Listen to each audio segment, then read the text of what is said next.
Hello everyone, আমি Mousumi's kitchen and ফ্যামিলিতে তোমাদের সকলকে স্বাগত জানাই। তোমরা সবাই কেমন আছো? আশা করছি ভালো আছো। আমিও খুব ভালো আছি। দেখো, প্রত্যেক দিনের মতো বাসি ঘর থেকেই তোমাদের সাথে ভিডিও করা শুরু করলাম।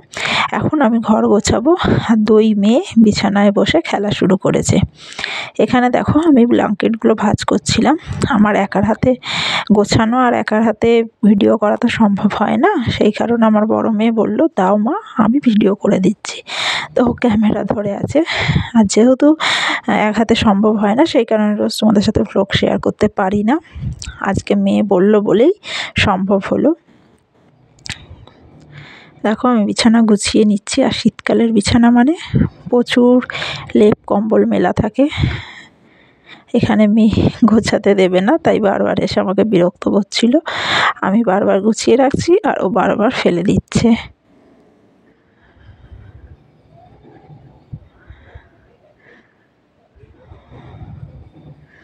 এই দেখো কেমন, যখনই আমি বিছানা গোছাবো তখনই এরকম করবে। বিছানায় এসে সবসময় ঘোরাঘুরি করবে, যাতে আমি ঠিকমতো গোছাতে না পারি।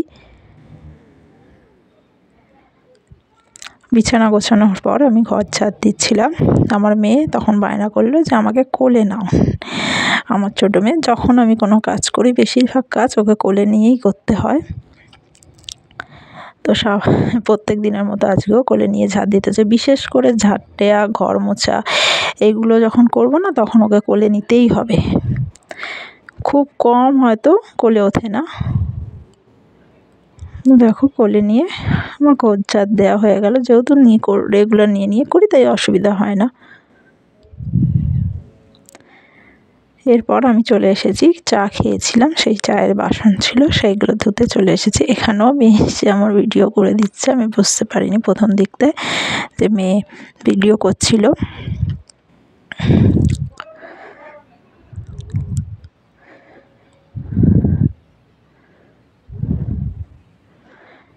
চা খাওয়া হয়, চায়ের বাসন পড়ে থাকে। তারপর তোমার ওই মেয়েদের জন্য দুধ নেওয়া হয়, দুধের বাটি, এগুলোই মেজে নিচ্ছিলাম। একবারে সব বাসন মাজা না, অনেক জমে যায়, তাই অল্প অল্প করে হয়, অল্প অল্প করে মেজে নিই, তাহলে তাড়াতাড়ি কাজ আমার মনে হয় হয়ে যায়।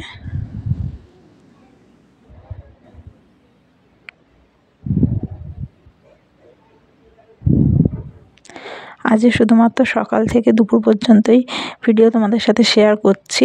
সারাদিনের ব্লগ শেয়ার করলাম না, কারণ সব সময় সম্ভব হয়ে ওঠে না। সন্ধেবেলা সেরকম কিছু আমার কাজ থাকে না, মেয়েকে পড়ানো থাকে মেন। কারণ তরকারি একবারেই চেষ্টা করি দুপুরে করে নেওয়ার, বেশি করে নিলে রাত্রে শুদ্ধ হয়ে যায়, তখন তাহলে সন্ধ্যাবেলা আমি মেয়েকে পড়াতে পারি। এখানে বাসনগুলো মাজা হয়ে গেছে, ধুয়ে আমি রেখে দিচ্ছি। এরপর দেখো, ঘরের এখানে না সব জামা কাপড় কেচে আর রাখা হয়েছিল, ভাঁজ করা হয়নি, কারণ সময় পাচ্ছিলাম না। দুদিন ধরেই ভাবছিলাম করব, করা হয়ে ওঠেনি। তো আজকে যেহেতু বৃহস্পতিবার, আর বৃহস্পতিবার মানেই নিরামিষ রান্না। বৃহস্পতিবার, শনিবার, সপ্তাহে দুদিন আমরা নিরামিষ খাই, সেই কারণে। আর নিরামিষ রান্না হলে না সেরকম ঝামেলা থাকে না, তাড়াতাড়ি হয়ে যায়। সেই কারণে ভাবলাম যে আজকেই এগুলো ভাঁজ করে নিই। তো রোজই ভাবি করব, করা হয়ে ওঠে না। আর ভাঁজ করলেও বাকি একদিন দুদিন ঠিকঠাক থাকবে, তারপরে আবার যাকে তাই। কারণ আমার মেয়েরা ভীষণ, সবাই আমার ওড়না থাকবে, আমারই ড্রেস বেশি এখানে থাকে, তো ওড়না ফোড়নাগুলো নিয়ে না খেলে। একজন শাড়ি পরবে, একজন চুল বাঁধবে ওড়না নিয়ে, এই করে টানাটানি করতে আবার যাকে তাই হয়ে যায় এক দুদিনের মধ্যে। কিন্তু মানে অগোছালো থাকলেও দেখতে তো ভালো লাগে না, তাই করতে হবে, করি। আবার হয়ে যায়, কিছুদিন ওরকম থাকে, আবার যেদিন সময় পাই আবার গোছাই, এইভাবেই হয়ে যায়। দেখো, ফাইনালি গোছানো হয়ে এসেছে।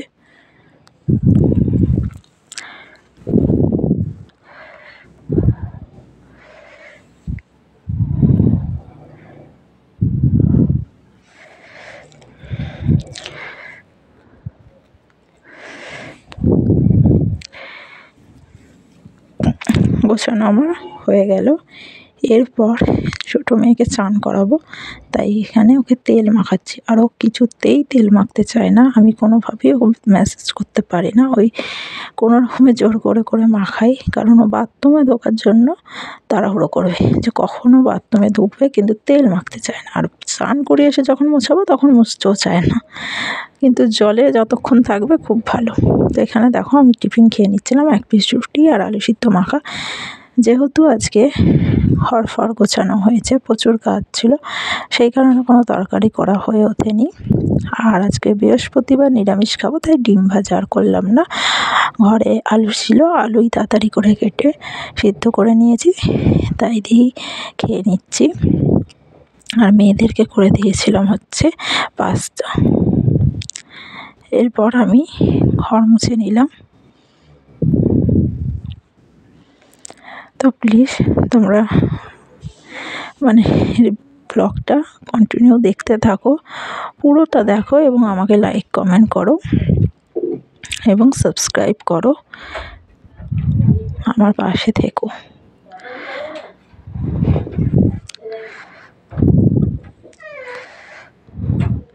এই যে আমি যখন ঘর মুছছিলাম, আমার ছোটো মেয়ে ওখানটায় দাঁড়িয়েছিল, আজকে বলেনি কোলে নিতে, নয়তো প্রায় কোলে ওঠে। আসলে কিছু একটা খাচ্ছিল, মানে ওর পছন্দ মতো কোনো একটা জিনিস, কি আমার এখন মনে পড়ছে না, যাই হোক দিয়েছিলাম, সেই কারণে সেই নিয়ে আছে, নয়তো কোলে ওঠার বায়না হতো এতক্ষণে।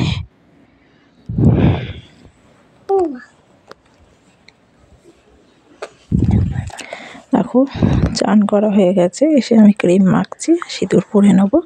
আজকে বৃহস্পতিবার, বৃহস্পতিবারে অবশ্যই তো পুজো করা ব্যাপার আছে। পুজো তো রোজই করতে হয়, তবে বৃহস্পতিবার একটু ভালো করে পুজো করি।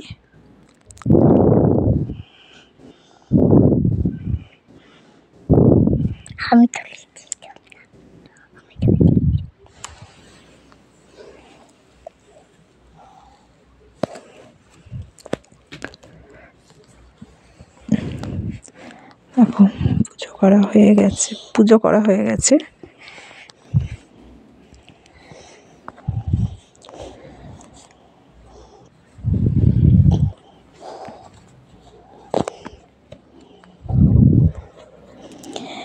এরপর চলে এলাম রান্নাঘরে। আজকে রান্না হবে নিরামিষ, মোচা সিদ্ধ হচ্ছে নুন হলুদ দিয়ে, আর হবে টমেটোর চাটনি। এখানে টমেটো কাটা আছে, আর দেখো আলু, মোচা, ছোলা সিদ্ধ করে নেওয়া আছে। আলু অবশ্য সিদ্ধ করা হয়নি, আর সাথে বেগুন কুচি করা হয়েছে, কারণ মোচার তরকারিতে দেয়া হবে। এখানে টমেটোর চাটনিটা বসিয়ে দিলাম।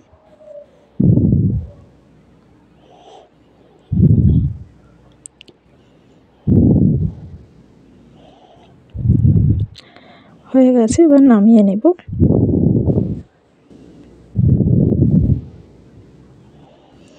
আর এখানে হলো মোচার তরকারি, ঘি দিয়ে দেবো, হয়ে গেছে, ঘি দেবো লাস্টে।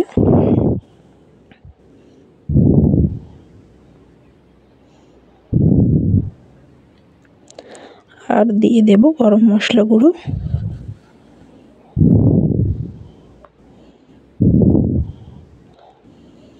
চলো আজকে কী রান্না হলো তোমাদের সাথে একবার শেয়ার করে নিই। এখানে হয়েছে মোচার তরকারি, এখানে আলাদাভাবে মোচা তোলা আছে, এটা হচ্ছে কম ঝাল দিয়ে তোলা, অল্প লঙ্কা দিয়ে তোলা হয়েছে আমার মেয়ের জন্য, ও ঝাল খায় না। আর এইখানে আছে টমেটোর চাটনি। এই যে বাঁধাকপিও করার কথা ছিল, কিন্তু সময় হয়নি, তাই করা হয়নি, ওখানে রাখা আছে। দেখো